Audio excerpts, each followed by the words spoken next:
आज असा एक भन्नाट बिझनेस सिक्रेट सांगतो ना, जो आता लगेच कुणीही सुरू करू शकतो। व्हिडिओ आता सेव्ह करून ठेवा, नंतर शोधूनही मिळणार नाही। करायचं काहीच नाही, सेंट्रल गव्हर्नमेंटच्या या अधिकृत वेबसाईटवर जायचं। तिथे तुम्हाला भारताचा पूर्ण नकाशा दिसेल। तुम्ही कोणताही स्टेट किंवा जिल्हा सिलेक्ट केला की तिथे त्या भागातील GI टॅग असलेले शेकडो प्रोडक्ट्स दिसतील, जे फक्त आणि फक्त त्याच भागाचे स्पेशल आहेत। जसं की महाराष्ट्रातलं जळगाव हे केळीचं हब आहे। आता दिल्ली, पंजाब, अमृतसर, लुधियाना या ठिकाणी लग्न सराई किंवा थंडीच्या काळात केळीला प्रचंड डिमांड असते, पण तिथे उत्पादन होत नाही। तसंच केळीची पावडर आणि चिप्स साठी हैदराबाद, बँगलोर, पुणे, मुंबई यांसारख्या मेट्रो सिटीमध्ये जास्त डिमांड असते। नाशिक आणि सांगली हे मनुक्यांचे होम ग्राउंड आहे, त्यामुळे महाराष्ट्रामध्ये याचे शेकडो व्यापारी आहेत। पण याच मनुक्याला राजस्थान, हरियाणा आणि उत्तर प्रदेशमध्ये जास्त डिमांड आहे, कारण उत्तर भारतामध्ये मिठाई, खीर आणि हिवाळ्यातील पारंपरिक पदार्थांमध्ये मनुक्यांचा वापर प्रचंड मोठ्या प्रमाणात होतो। तसेच नारळ। आता नारळ हे प्रामुख्याने साऊथ इंडिया आणि किनारपट्टीच्या भागात जसे की केरळ, तमिळनाडू, कोकण इथे जास्त प्रमाणात आहे। पण नीट पाहिलं तर सर्वात जास्त पर्यटन असलेल्या काश्मीर आणि लडाख सारख्या ठिकाणी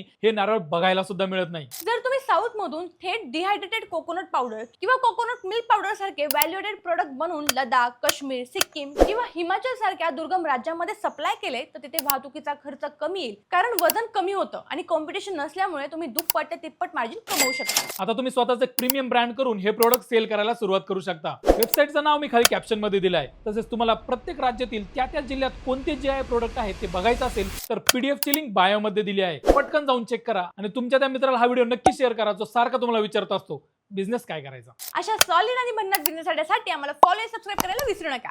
धन्यवाद।